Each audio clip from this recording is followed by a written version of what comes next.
Heippa! Tänään mä ajattelin kuvata huoneesta videon, koska semmoista mä en ole vielä teille kuvannut. Mutta mennään suoraan huoneeseen. Eli ensin lähdetään tästä ylös, numeroidaan portaat. Ja sitten tässä on tämmönen aita, ja sitten toskin aita. Sitten tässä on lastenhuone. Sitten mennään tästä.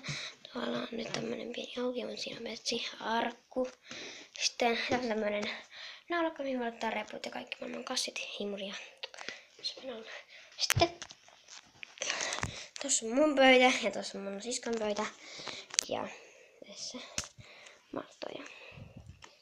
Tossa on meidän leikit on täällä, niin älkää välittäkö.